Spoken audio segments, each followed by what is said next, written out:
Hello everyone welcome to Pradeep CHS education. तो आज आम आलोचना करिबा plus two second year arts MIL ओडियार सभ्य जमीदार गल्पर 1 मार्क एंड 2 मार्क क्वेश्चंस। तो फास्ट जो अच्छे संक्षिप्त उत्तरमूलक प्रश्न 4 गोटी संभाव्य उत्तर मध्यरु ठीक उत्तर बाछि लेख। प्रत्येक प्रश्नर मूल्य 1 नंबर। तो जोटा कि रोचे ऑप्शन बेला 4टा ऑप्शन रहबो ता भितर ठीक उत्तरटी बाछि करियो। तो देखिए फास्ट क्वेश्चन कौन अछि क विभागर कलिकता आमदानी माल मध्य किए प्रधान थिला। तो राइट आंसर हो जिवो धुआपत्र। नेक्स्ट महाजन बाबू बलराम बड़ंकर घर ओडिशार केउ अंचल रे। तो आंसर हो जिवो जाजपुर।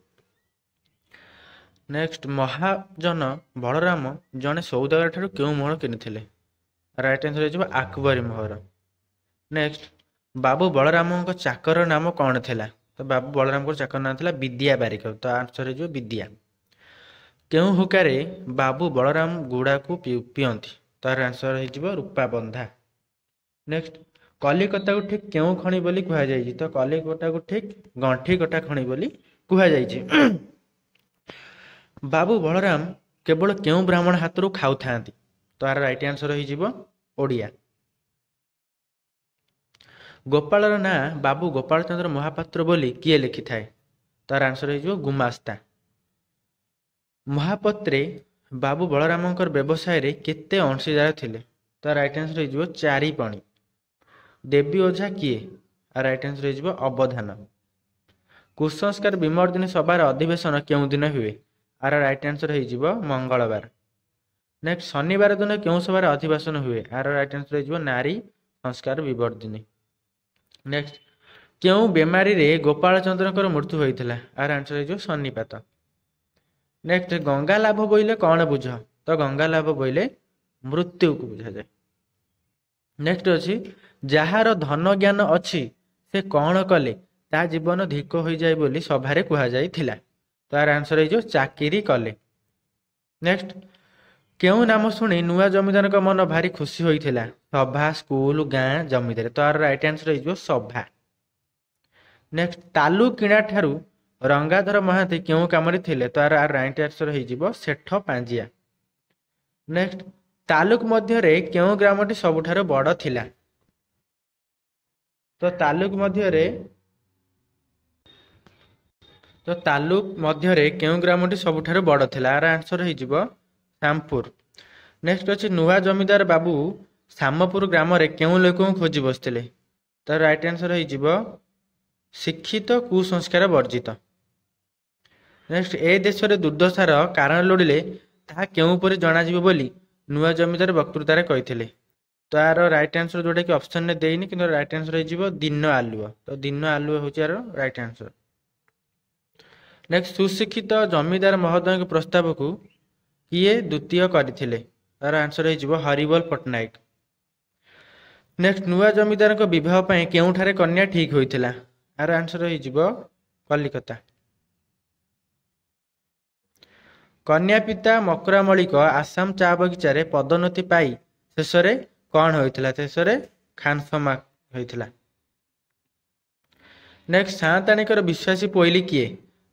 आर आंसर हो राधी।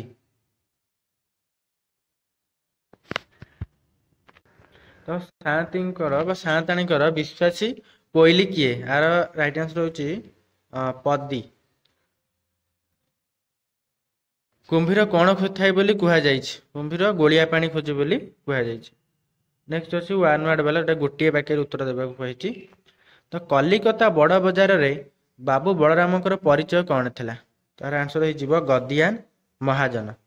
नेक्स्ट अच्छी दोक्ता कारोबार काहा सह समान बोली महाजने कही थांती। तो दोक्ता कारोबार काहा सह समान बोली महाजने कही थांती। तो दोक्ता कारोबार होची गोखर साप खड़ा सह समान बोली महाजने कही थांती। कलिकता माल आमदानी रप्तानी केउथिरे हेउथिला। तो कलिकता माल आमदानी रप्तानी केउथिरे हेउथिला। तो आर आंसर हो बालेश्वर जहाज रे। बलराम बड़ंकर ओडिशा रे काहेकि नामटाक थिला। तो आर आंसर हो गोटे धुआपत्र चिन्हरा भाव में ଓଡ଼ିଶାରେ ବଳରାମ ବଳଙ୍କର ନାମ ଡାକ ଥିଲା। କଲିକତାରେ କେତେବେଳେ ତୋପ ପଡ଼େ ବୋଲି କୁହାଯାଇଛି? ତ ଯେତେବେଳେ କୁକୁଡ଼ା ଡାକ ଆଗରୁ ଯେପରି ତୋପ ପଡ଼େ, ସେମିତି ଗଦ୍ୟାନ ମହାଜନ ମାନେ ଗଙ୍ଗା ନଈରେ ସ୍ନାନ କରି ଦେବାଦେବୀ ଦର୍ଶନ କରିବାକୁ ଯାଆନ୍ତି।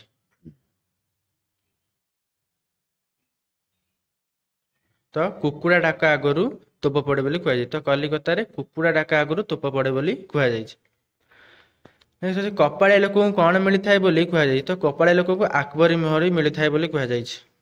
ନେକ୍ସଟ ଅଛି, କେଉଁ ଦିନରୁ ଦିନକୁ ଦିନ ଗୋପାଳର ଘର ବଢ଼ୁଥିଲା? ତ ଆର ଆନ୍ସର ହେଇଯିବ ପହରା ପଡ଼ିବା ଦିନରୁ ଗୋପାଳର ଦିନକୁ ଦିନ ଘର ବଢ଼ୁଥିଲା।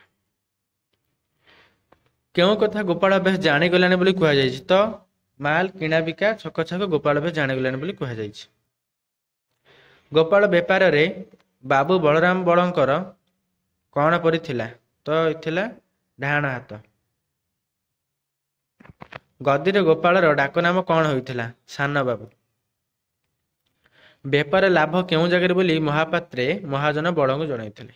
ତ ବେପାରରେ ଲାଭ କିଣା ଜାଗାରେ ବୋଲି ମହାପାତ୍ରେ ମହାଜନ ବଳଙ୍କୁ କହିଥିଲେ। ଗଦିର କେଉଁ ସବୁ କଥା ମହାପାତ୍ରଙ୍କ ହାତରେ ଥିଲା? ତ ମାମଲତ ତହବିଲ ମହାପାତ୍ରଙ୍କ ହାତରେ ଥିଲା। ବଳେ ତୁନି ହୋଇ ଗଦିରେ କଣ କରିଥାନ୍ତି ବୋଲି କୁହାଯାଇଛି? ବଳେ ତୁନି ହୋଇ ଗଦିରେ ବସି ମାଳ ଗଡ଼ାଉଥାନ୍ତି ବୋଲି କୁହାଯାଇଛି।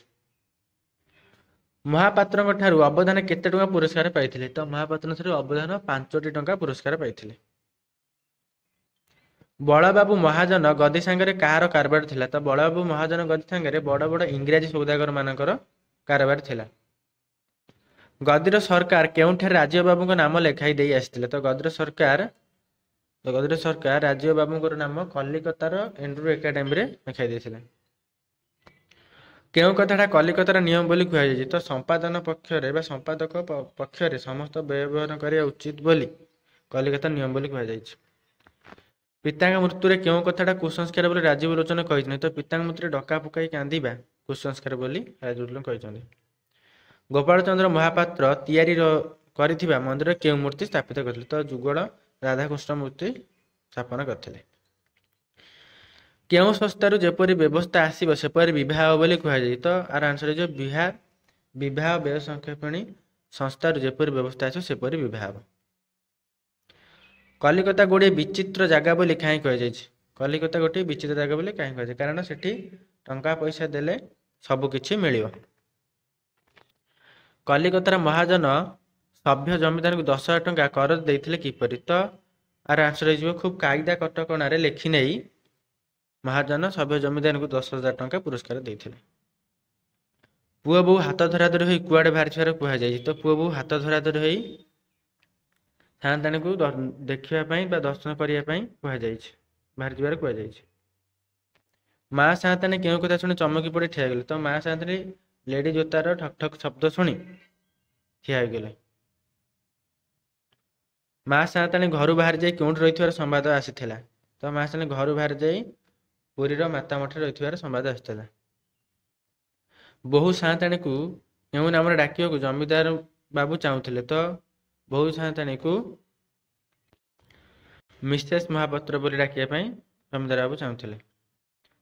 ଗୋରୁଗୁହ କେଉଁଠି ଢଳା ହେଉଛି ଶୁଣି ଜମିଦାର ବାବୁ ଖପା ହେଲେ? ତ ଗୋରୁଗୁହ ବବ୍ରୁଚି ଖାନାରେ ଢଳା ହେଇଛି ଶୁଣି ଜମିଦାର ବାବୁ ଖପା ହେଲେ। ମିଷ୍ଟର ଓ ମିସେସ୍ ମହାପାତ୍ର ଘରେ ଆଉ ରହିପାରିଲେ ନାହିଁ କାହିଁକି? ଡିକ୍ରୀ ଜାରି ପିଆଦା ଜୁଲୁମରେ ମହାପାତ୍ର ଘରେ ଆଉ ରହିପାରିଲେ ନାହିଁ। ଜମିଦାର ବାବୁ 5-6 ବର୍ଷ ପରେ କଣ କରୁଥିବାର ଶୁଣାଯାଇଥିଲା? ତ ଜମିଦାର ବାବୁ 5-6 ବର୍ଷ ତାଙ୍କ ଶ୍ୱଶୁର କାମରେ ଖାନସମାଗିରି କାମ କରୁଥିବାର ଶୁଣାଯାଇଥିଲା। ବୋହୂ ସାଆନ୍ତାଣୀଙ୍କର ପ୍ରକୃତ ନାମ କଣ ଥିଲା? ନୟନତାରା ଦୁଃଖପାସରା। ତ ନେକ୍ସଟ ଅଛି 2 ମାର୍କ କ୍ୱେଶ୍ଚିନ୍, ଯୋଉଟାକି ଲେଖା ଆଉ ଲେଖକ ପାଇଁ 1 ନମ୍ବର, ଆନ୍ସର ପାଇଁ 1 ନମ୍ବର। ଫାର୍ଷ୍ଟ କ୍ୱେଶ୍ଚିନ୍ ଅଛି ଧୂଆଁପତ୍ର କାରବାର ସମ୍ପର୍କରେ କଣ କୁହାଯାଇଛି? ତାର ଆନ୍ସର ହବ ସଭ୍ୟ ଜମିଦାର ଗଳ୍ପରେ ଗାଳ୍ପିକ ଫକୀରମୋହନ ସେନାପତି ଏହା ଉଲ୍ଲେଖ କରିଛନ୍ତି ଧୂଆଁପତ୍ର କାରବାର ବଡ଼ କଠିନ ବୋଲି କୁହାଯାଇଛି। ଗୋପାଳ କିପରି କଲିକତା ଯାଇଥିଲା? ତ ଗୋପାଳ ଗାଁରେ ଯେତେବେଳେ ବୁଲୁଥିଲା, ଅନାସ୍ଥାୟୀ ବୁଲୁଥିଲା, ତାକୁ ଦୟାକରି ସାଙ୍ଗରେ ଘେନି ଯାଇଥିଲେ ବାବୁ ବଳରାମ ବଳ। କଲିକତା ଗଦିରେ ଗୋପାଳ ପ୍ରଥମେ କିପରି ଥିଲା? ତ କଲିକତା ଗଦିରେ ଗୋପାଳ ପ୍ରଥମେ ଖାଉଛି ତ ଖାଉଛି, ଅଛି ତ ଅଛି, ତାକୁ ଦେଖାଶୁଣା କରିବାକୁ କେହି ନଥିଲେ। ମୋହର ପଟଳା ଦେଖି ଗୋପାଳ କଣ କରିଥିଲା? ତ ମୋହର ପଟଳା ଦେଖି ଗୋପାଳ କଣ କରିଥିଲା? ତାକୁ ଧରି ବାବୁଙ୍କ ପାଖକୁ ଧାଇଁଥିଲା ଏବଂ ବାବୁଙ୍କୁ ନ ପାଇ ତାହାକୁ ତାଙ୍କ ପଲଙ୍କ ତକିଆ ତଳେ ଥୋଇ ଦେଇଥିଲା। କୁକୁଡ଼ା ଡାକ ଆଗରୁ ଗଦ୍ୟାନ ଧାର୍ମିକ ହିନ୍ଦୁ ମହାଜନ ମାନେ କଣ କରିଥାନ୍ତି? ତ କୁକୁଡ଼ା ଡାକ ଆଗରୁ ଗଦ୍ୟାନ ଧାର୍ମିକ ହିନ୍ଦୁ ମହାଜନ ମାନେ ଗଙ୍ଗା ସ୍ନାନକୁ ଯାଇଥାନ୍ତି ଏବଂ ଦେବାଦେବୀଙ୍କୁ ଦର୍ଶନ କରିଥାନ୍ତି। କପାଳିଆ ଲୋକଙ୍କୁ କଣ ମିଳିଥାଏ ଓ ସେ ଗଲେ କଣ ହୋଇଥାଏ? ତ କପାଳିଆ ଲୋକଙ୍କୁ ଆକବରୀ ମୋହର ମିଳିଥାଏ, ସେ ଗଲେ ଲକ୍ଷ୍ମୀ ଛାଡ଼ିଯାଏ ବୋଲି କହିଥାଏ। ରୋଷେଇଆ ବ୍ରାହ୍ମଣ ସମ୍ପର୍କରେ କଣ କୁହାଯାଇଛି? ତ ରୋଷେଇଆ ବ୍ରାହ୍ମଣ ବାବୁଙ୍କର ସିନ୍ଦୁକ ଭାବି ଭାଙ୍ଗି 500 ଟଙ୍କା ଚୋରି କରିଦେଇଥିବା କଥା କୁହାଯାଇଛି। ଗୋପାଳ କେମିତି ରାନ୍ଧି ଶିଖିଥିଲା ବୋଲି କହିଛି? ତ ପୂଜାରୀ ରାନ୍ଧୁଥିବା ବେଳେ ଗୋପାଳ ବସି ବସି ରନ୍ଧା ଶିଖିଛି ବୋଲି କହିଛି। ବାବୁ ବଳରାମ ଗାଁକୁ ଯାଇ ପ୍ରଥମେ ଗୋପାଳ ପାଇଁ କଣ କରିଥିଲେ? ତ ବାବୁ ବଳରାମ ଗାଁକୁ ଯାଇ ପ୍ରଥମେ ଗୋପାଳ ପାଇଁ ଗୋଟେ ଘର ବନାଇ ଦେଇ ତାକୁ ବିବାହ କରାଇଥିଲେ। ରନ୍ଧାବଢ଼ା ସାରି ଗୋପାଳ ଗଦିରେ କଣ କରୁଥାଏ? ତ ରନ୍ଧାବଢ଼ା ସାରି ଗୋପାଳ ଗଦିରେ ମାଲ ସାହିତ୍ୟରେ ଲାଗିଥାଏ। ଦିନ ବେଳେ ବା ଦିନ ବେଳ ଉଣ୍ଡି ମହାଜନ ବଳଙ୍କୁ ମହାପାତ୍ରେ କଣ ଜଣାଇଥିଲେ? ତ ଦିନ ବେଳ ଉଣ୍ଡି ମହାଜନ ବଳଙ୍କୁ ମହାପାତ୍ରେ ଜଣାଇଥିଲେ ଯେ ବେପାରର ଲାଭ ବିକା ଜାଗାରେ ନୁହଁ ବରଂ କିଣା ଜାଗାରେ। ସାନ ବାବୁଙ୍କ ସମ୍ପର୍କରେ ଅବଧାନେ ମହାପାତ୍ରଙ୍କୁ କଣ କହିଥିଲେ? ତ ସାନ ବାବୁ ସମ୍ପର୍କରେ ଅବଧାନେ ମହାପାତ୍ର କହିଥିଲେ ଯେ ରାଜୀବ ବାବୁ ଖୁବ୍ ବୁଦ୍ଧିଆ, ଖୁବ୍ ପାଠୁଆ, ତାଙ୍କର ଖଡ଼ିପାଠ ପୋଥିପାଠ ସବୁ ଛିଡ଼ିଲାଣି, ତାଙ୍କୁ ଆଉ ପଢ଼ାଇବାକୁ କିଛି ନାହିଁ। ରାଜୀବ ସମ୍ପର୍କରେ ସାଆନ୍ତାଣୀ ସାଆନ୍ତଙ୍କୁ କଣ କହିଛନ୍ତି? ତ ରାଜୀବ ସମ୍ପର୍କରେ ସାଆନ୍ତାଣୀ ସାଆନ୍ତଙ୍କୁ କହିଛନ୍ତି ସବୁବେଳେ ଗାଁ ଟୋକାଙ୍କ ସହିତ ବୁଲୁଛି, ମୋ କଥା ମାନେ, ତେଣୁ ତମେ ତାକୁ ସାଙ୍ଗରେ କଲିକତା ନେଇଯାଅ। ମହାପାତ୍ର ବାବୁ କୋଠିର ବଡ଼ ବଡ଼ ସାହେବଙ୍କ ପାଖକୁ ଗଲେ ତାଙ୍କର କଣ ଅସୁବିଧା ହୁଏ?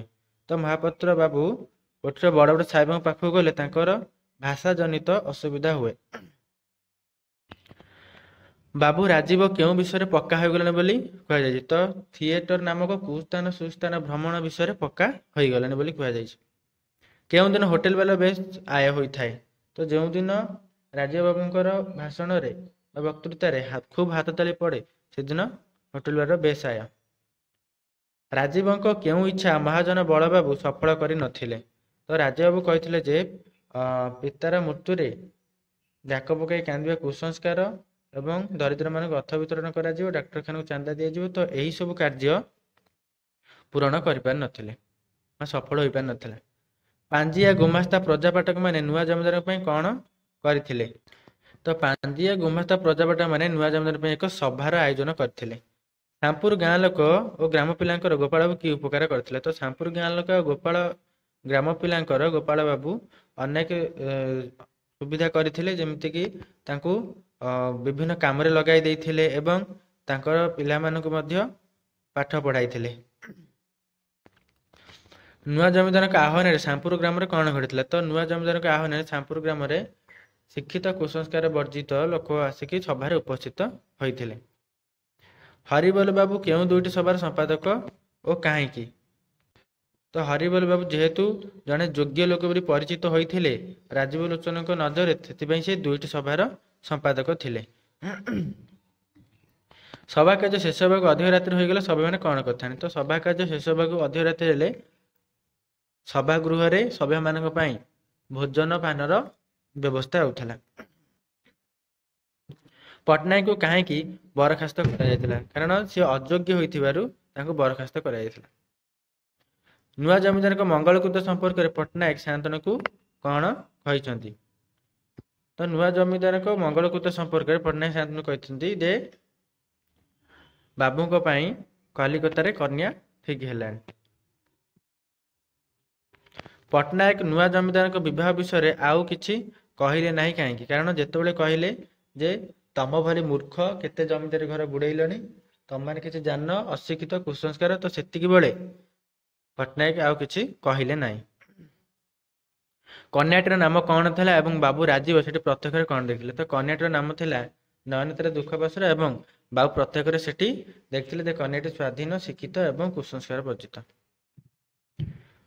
ନୟନତାରା ଦୁଃଖପାଶର ବିବାହ ପାଇଁ ତାର ବାପା ମା କେଉଁ ଅସୁବିଧାରେ ପଡ଼ିଥିଲେ? ତ ଜାତି କୁଳ ଗୋତ୍ର ପତା ନ ଲାଗିବାରୁ ତ ତାଙ୍କର ବାପା ମା ବହୁତ ଅସୁବିଧାରେ ପଡ଼ିଥିଲେ। ପୁଅ ବୋଉ ସାକ୍ଷାତ କରିବାକୁ ଗଲାବେଳେ ମା ସାନ୍ତାଣୀ କଣ କରୁଥିଲେ? ତ ପୁଅ ବୋଉ ସାକ୍ଷାତ କରିବାକୁ ଗଲାବେଳେ ମା ସାନ୍ତାଣୀ ମନ୍ଦିର ଆଗରେ ବସି ଫୁସଫୁସ କରି ମାଳ ଗଡାଉଥିଲେ।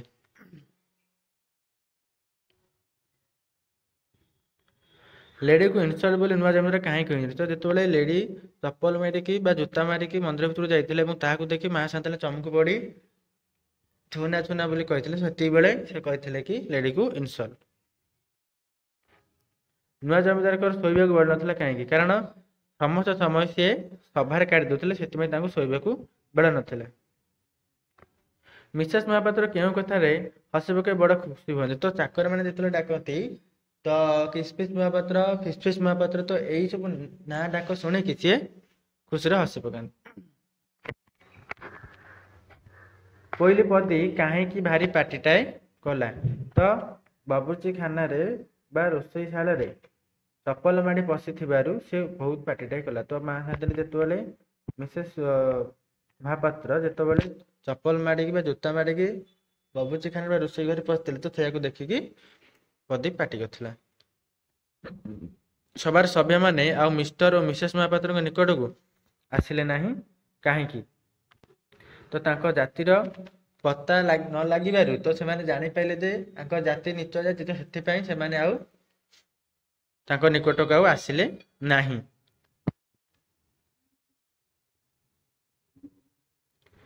ତ ଏତିକି ଥିଲା ସଭ୍ୟ ଜମିଦାର 1 ମାର୍କ 2 ମାର୍କ କ୍ୱେଶ୍ଚନ। ଆଶା କରୁଛି ବୁଝିପାରିଥିବ। ଯଦି ନ ବୁଝିପାରିଥିବ କମେଣ୍ଟ ସେକ୍ସନରେ କମେଣ୍ଟ କରି ଜଣାଇବେ। ଏବଂ ଯଦି କ୍ଲାସଟିକୁ ଦେଖିନଥିବେ ସର୍ବପ୍ରଥମେ କ୍ଲାସଟିକୁ ଦେଖିଦେବେ, ତାପରେ କ୍ୱେଶ୍ଚନ ଆନ୍ସର ଦେଖିବେ। Thank you all.